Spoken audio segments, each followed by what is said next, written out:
Full itinerary for today. The Hoover Dam. Lady in the wind.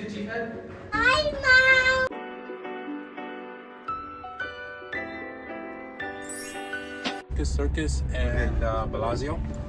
And after that, I will give you the full itinerary for today. Good morning, সবাই কেমন আছেন? নিশ্চয়ই সবাই খুব ভালো আর সুস্থ আছেন, আর আমরাও খুব ভালো আছি। চলে এলাম আরও একটা নতুন ব্লগ নিয়ে।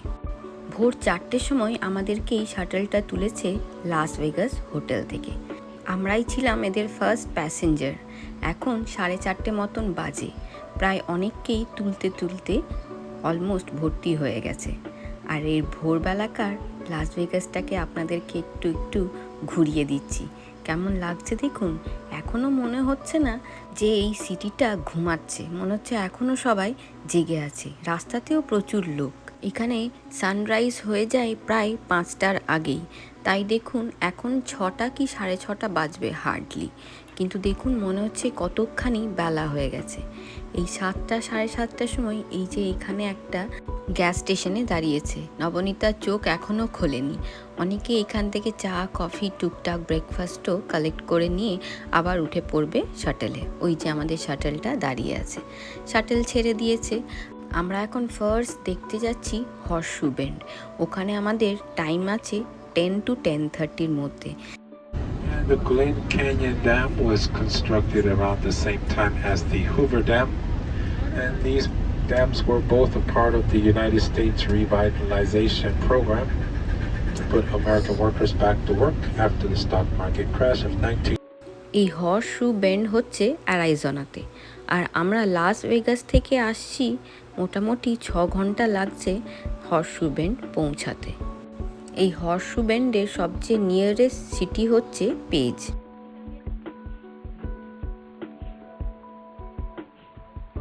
ফাইনালি আমরা গল্প করতে করতে পৌঁছে গেলাম হর্সশু বেন্ডের গেটে। আমাদের টিকিট এই শাটল থেকেই ব্যবস্থা করে দিয়েছিল, তাই আমাদেরকে আর কিছু করতে হয়নি। তাহলে চলুন আগে ওই হর্সশু বেন্ডের সাথে একটা ফটো তুলে নিই, মানে পোস্টারের সাথে, তারপর হাঁটবো। এই হাঁটাটা হচ্ছে প্রায় 1.5 মাইলের মতন, কিন্তু রোদটা প্রচণ্ডই চড়া। এখন টেম্পারেচার অলমোস্ট 46 কাছাকাছি, তাই আমাদেরকে খুব হাইড্রেটেড থাকতে বলছে বারবারই ওই শাটেলের যে ড্রাইভার যারা। দেখতে পাচ্ছেন দূর দূর থেকে শুধু একটাই জিনিস দেখা যাচ্ছে, লাল লাল পাথর, মানে মরুভূমির মতন আর কি। ফাইনালি আমরা পৌঁছে গেলাম ওই পয়েন্টের কাছটায়, যেখান থেকে খুব ভালোভাবে হর্সশু বেন্ডটা দেখতে পাবো। তাহলে চলুন আপনাদের একটু ভালো করে দেখায়। ওয়াও, কি সুন্দর দেখুন। সত্যি মনে হচ্ছে হর্সশুয়ের মতনই দেখতে লাগছে। দেখুন ওখানে কোনো কায়াক বা বোট যাচ্ছে। এটা পুরোপুরি হয়েছে ওয়েদারের জন্য। আর এই যে ওয়াটারটা দেখছেন টার্কুইজ কালারের, এটা অ্যাকচুয়ালি কলোরাডো রিভার। আমরা প্রায় 1000 ফুট ওপর থেকে দেখছি, তাই জন্য আমার আঙুল একটা চলে এসেছে ক্যামেরার সামনে। আমি এতটাই ভয় পাচ্ছি, খালি মনে হচ্ছে পড়ে যাবে ফোনটা। চারিদিকে দেখেছেন শুধু লাল লাল রক। নিচে থেকেও হর্সশু বেন্ডটা এনজয় করা যায়, মানে খালি জলে নেমে কিন্তু নয়, কায়াক বা বোটের থ্রু দিয়ে। কারণ জলটা নাকি খুব ঠান্ডা, সেই জন্য সুইমিংটা সবাই অ্যাভয়েড করে। আর এই দেখুন ডেজার্ট এরিয়ায় ধুতরো ফুলগুলো দেখুন, মানে ধুতরোর মতনই। ফাইনালি আমরা হেঁটে হেঁটে চলে এলাম শাটেলের কাছে। এরপর আমরা আবার যাচ্ছি আরও একটা জায়গা দেখতে। এখান থেকে গাড়ি করে 15-20 মিনিট দূর যেই জায়গাটা যাচ্ছি সেটা হচ্ছে লোয়ার অ্যান্টিলোপ। শাটেলের ভিতরে আমরা সব বন্ধুরা মিলে একসাথে বসে আছি। ফাইনালি চলে এলাম সেই জায়গাটায় যেখান থেকে আমরা দেখতে যাব লোয়ার অ্যান্টিলোপ। এইটা হলো নাভাহোর ভিজিটার সেন্টার। আজকে দিনে এই শাটেলই স্পন্সর করে দিয়েছে এই ন্যাশনাল পার্কের এন্ট্রি ফিসগুলো। এই টোটাল খরচা হচ্ছে $350 পার হেড, যেটা আমরা অনলাইন বুক করে নিয়েছিলাম প্রায় 1 মাস আগে। তার মধ্যে থাকছে হোটেল পিক আপ ড্রপ আর লাঞ্চও। তারপর এখান থেকে আমরা লাইন ধরে, এই যে ইনি হলেন আমাদের গাইড। এখানকার গাইড অ্যাকচুয়ালি হচ্ছে নাভাহো ট্রাইব, যারা অলরেডি রেজিস্টার্ড করা, মানে উইদাউট গাইড কিন্তু এই অ্যান্টিলোপে কোনোভাবেই যাওয়া যাবে না একা একা। গাইড আমাদেরকে যেইভাবে নিয়ে যাবে সেইভাবে আমাদেরকে যেতে হবে।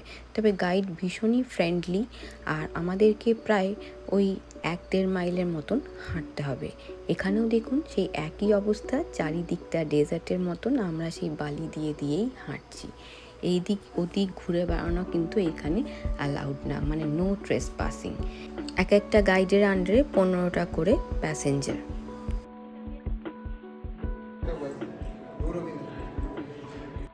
আমরা নামা স্টার্ট করেছি লোয়ার অ্যান্টিলোপে। কতটা স্টিফ দেখেছেন?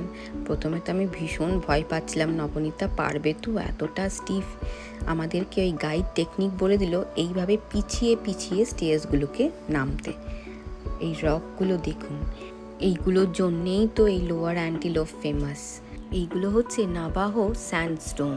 ফ্ল্যাশ ফ্লাডিং আর সাবএরিয়াল প্রসেসের জন্য হয়েছে। কি দেখছো বাবা? এই lower antelope canyon actually shape হচ্ছে ভি, আর পুরোপুরি হচ্ছে উইন্ড আর ওয়াটারের জন্য, কিন্তু একদিনে নয়, ওভার মিলিয়ন্স অফ ইয়ার্স। আর কালারগুলো তো অপূর্ব, এত রেডিয়েন্ট আর ভাইব্রেন্ট, পুরোপুরি সানলাইটের জন্য। দেখেছেন সানলাইটটা কি সুন্দর ফিল্টার করে আসছে। আরও একটা কি জিনিস এখানে জানেন, বাইরে যতটা টেম্পারেচার সেখানের থেকে এই ভিতরটা 8 থেকে 9 ডিগ্রি কম। আমার তো মনে হচ্ছিল ওঠাটার থেকে নামাটাই বেশি রিস্কি। ওঠাটা তাও টুকটুক করে হয়ে যাচ্ছে, নামাটাতেই ভয় লাগছে। আর এইগুলো থেকে না চোখ সরাতেই পাচ্ছি না জানেন। ওই দেখুন আকাশটা দেখা যাচ্ছে।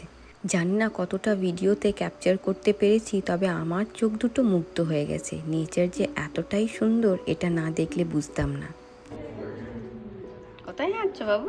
স্নেকের বাড়িতে আমরা এসেছি, স্নেককে ভিজিট করব বলে। এই তো স্নেকের বাড়ি। ওই স্ট্রাকচারটা দেখুন ভালো করে, ওইটা হলো লেডি ইন দ্য উইন্ড। ঠিক যেন মনে হচ্ছে চুলগুলো উড়ে যাচ্ছে, আর একদম মাথা থেকে গলা অবধি বোঝা যাচ্ছে। আর এই কার্ভগুলো দেখুন অ্যান্টিলোপের, অসাধারণ অসাধারণ।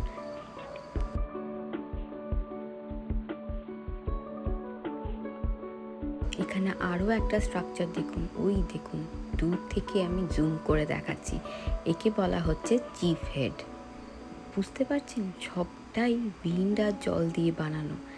এইরকম উইন্ড আর জল দিয়েও এত সুন্দর মানুষের মুখ তৈরি করা যায়, না দেখলে কি বিশ্বাস হতো?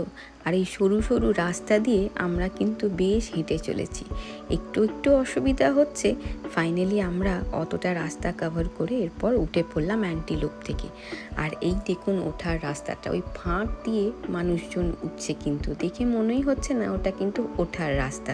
যাওয়ার সময় তাও বোঝা যাচ্ছিল সিঁড়ি দিয়ে দিয়ে বেয়ে বেয়ে নামছিলাম, কিন্তু ওঠার রাস্তাটা দেখলেন কেমন অদ্ভুত। আর ফাইনালি আমরা চলে এলাম সেই ভিজিটার সেন্টারের কাছে। এরপর আমরা চলে এসেছি খাবার দোকানে। এখানে আমরা লাঞ্চ করব। এই লাঞ্চটা কিন্তু আজকে আমাদের শাটল থেকেই দিয়েছে। Okay guys, so this is your order. Okay. Just told me to put it. এখান থেকে খাবারটা প্যাক করে ওয়াশরুম সেরে সোজা উঠে পড়েছি শাটেলে। আর এই দেখুন এটা হচ্ছে নবনীতার খাবার। কি খাচ্ছ বাবু? আর এইবার আমাদেরগুলো খুলছি। আমাদের ওখান থেকে পুরো গরম গরম ফ্রেঞ্চ ফ্রাই ভেজে দিল, তার সঙ্গে চিকেন ওই নাগেটস বলতে পারেন বা টেন্ডার্স, তার সঙ্গে বার্গার, আর এই যে নিয়ে নিয়েছি সোডা। রাস্তাতেই খেয়ে নিয়ে আবার আরেকটা জায়গা নামলাম, এটা হচ্ছে নাভাহো ট্রেল। এখানে দেখুন এখানকার বেসিক্যালি যে ট্রাইবদের জিনিসপত্র, ড্রেস, এরা কীরকমভাবে ইনস্ট্রুমেন্ট বাজায়, পুরোপুরি এদের কালচারটাকে এখানে তুলে ধরেছে।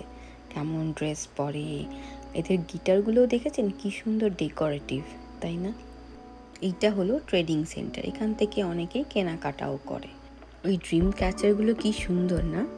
তবে দোকানটা ভারী সুন্দর, এত সুন্দর কালারফুল জিনিস, সেটাই ভালো লাগলো। ট্রাইবগুলো কিন্তু বড্ড কালারফুল জিনিস পরে, জেনারেলি এখানকার আমেরিকানগুলো অত কালারফুল পরে না, জানেন। এখানে বেসিক্যালি গ্রে, সাদা, কালো এইসবই পরে। এরপর যাচ্ছি কিন্তু আমরা আরও একটা জায়গা। আজকে পুরো ট্যুরটা 16 থেকে 17 ঘন্টার। জানেন, এই শাটেলের একটা জিনিস কি ভালো, প্রায় 2 ঘন্টা পর পর আমাদেরকে একটা করে স্টপ দিচ্ছে, যেখানে আমরা ফ্রেশ হয়ে নিতে পারছি। এই যে আমরা চলে এসেছি গ্র্যান্ড ক্যানিয়ন ন্যাশনাল পার্ক। আর আমরা সবাই জানি এই গ্র্যান্ড ক্যানিয়ন হলো one of the 7 wonders of the world. একটা ওয়ান্ডার তো আমাদের ইন্ডিয়াতেই আছে, আর এখানে এসেও যে আর একটা ওয়ান্ডার দেখতে পাবো সেটা ভাবিনি। আর এই ভিউটা দেখতে থাকুন শাটেল থেকে, অসাধারণ। This location here is called the Navajo Point, and it is overlooking the Navajo Reservation. Finally চলে এলাম আমাদের ডেস্টিনেশনে, গ্র্যান্ড ক্যানিয়ন। ওয়াও, মানে ভাবতে পারছেন পুরোটাই নেচার। যতগুলো আজকে আমরা দেখেছি পুরোটাই নেচার, অসাধারণ, তাই না? Wow, I'm gonna pick some. ঠিক কর, এই দেখ, এই দেখ। এখানে দেখাচ্ছে ডিফারেন্ট সিজনের বার্ডসগুলো এখানকার, সুন্দর সুন্দর, তাই না? এই গ্র্যান্ড ক্যানিয়ন হচ্ছে finest example of land erosion in the world. আর ওই দেখুন কলোরাডো রিভার বয়ে চলেছে, সবুজ সবুজ জলগুলো পুরোপুরি তৈরি হয়েছে এই কলোরাডো রিভারের জন্য। এই পয়েন্টগুলো দেখে এরপর আবার আমরা শাটেলে উঠে যাচ্ছি আরও একটা জায়গা। চলুন, সেটা তবে গ্র্যান্ড ক্যানিয়ন ন্যাশনাল পার্কের ভিতরেই। এই দেখুন, এই জায়গাটার কথাই বলছিলাম। এটা হচ্ছে ব্রাইট এঞ্জেল লজ। এখানে গ্র্যান্ড ক্যানিয়নের ভিতরে যারা থাকতে চায় তারা এই রকম লজে থাকে। এটা দেখুন আরেকটা ভিউ কিন্তু গ্র্যান্ড ক্যানিয়নের, কি সুন্দর না? আর ওই দেখুন লজটা দেখা যাচ্ছে, এখানেও অনেকেই নাইট স্টে করে। তবে আজকে আমরা আর এখানে থাকবো না, আমরা ফিরে যাব লাস ভেগাসে। আমরা আজকে যেটা দেখছি গ্র্যান্ড ক্যানিয়নের, এটা হচ্ছে সাউথ রিম ভিউ। সবচেয়ে ভালো নাকি ভিউ এই সাউথ রিম থেকেই দেখা যায়। আর গ্র্যান্ড ক্যানিয়ন ওয়েস্টে একটা স্কাই ওয়াক আছে, গ্লাস স্কাই ওয়াক, এটা দেখতেও অনেকেই যায়। এখানকার সব জংলি ক্যাকটাসগুলো দেখলেন, সব মরুভূমির ক্যাকটাস। আর রেখে দেখুন দূরবীন দিয়ে সে নাকি গ্র্যান্ড ক্যানিয়ন ভিউ দেখবে। আমরা যেটা সচক্ষে এত সুন্দর দেখতে পাচ্ছি। যাই হোক, আমরা চলে এলাম একটা আইসক্রিমের দোকানে, ওইখানেই। কাপ নেবে না কোন নেবে? এখানে এত গরম, আইসক্রিম কোল্ড ড্রিঙ্কস এগুলো বড্ড ভালো লাগছে জানেন, খালি মনে হচ্ছে বারবার খাই। আইসক্রিম নিয়ে আবার উঠে পড়লাম শাটেলে। Come 3জনে 3 রকম নিয়েছি। এটা একটা রাসবেরি আইসক্রিম, আমি নিয়েছি চকলেট, আর ও নিয়েছে ফ্রুট পাঞ্চ। আইসক্রিম খেতে খেতে পৌঁছে গেলাম আরও একটা জায়গা। এই জায়গাটাকে বলে রুট 66। এই রুট 66 খুব ফেমাস রোড ছিল ইউএসএতে। অনেক কটা স্টেটকে একসাথে কানেক্ট করতো এই রুট 66। আবার পিঠে বসেছিস? Cow, take me to my house.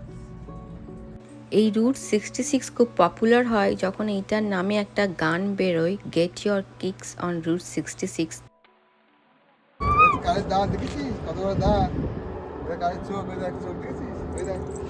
Wow, is this a real cow? Yeah, come, let's go. তাছাড়াও এই রুট 66 আরও বেশি পপুলার হয় যখন একটা অ্যানিমেটেড মুভি বেরোয় এই রুট 66কে নিয়ে, নাম কার্স। Hi, Mom. আজকে দেখে নিলাম সেই famous are popular road root 66কেও। আজ সারাদিন ঘুরে ঘুরে প্রায় অনেক কটাই জায়গা দেখে ফেললাম। এখন আমরা ফিরে যাচ্ছি সেই লাস ভেগাসের হোটেলটাতে। আমাদের সারাদিনটা তো বেশ ভালোই কাটলো নিত্য নতুন জায়গা দেখে আর নেচারকে এত সামনে থেকে দেখে। আপনাদের কেমন কাটলো আমাকে অবশ্যই লিখে জানাবেন কমেন্টে। তাহলে আজকের ব্লগটা এখানেই শেষ করছি। আপনারা সবাই খুব ভালো আর সুস্থ থাকবেন। আজকের ব্লগটা ভালো লেগে থাকলে প্লিজ একটা লাইক করে দেবেন আর সাবস্ক্রাইব করে নেবেন আমার চ্যানেলটা। আবার দেখা হবে খুব শিগগিরই আরও একটা নতুন ব্লগ নিয়ে। ততক্ষণের জন্য টাটা, গুড নাইট।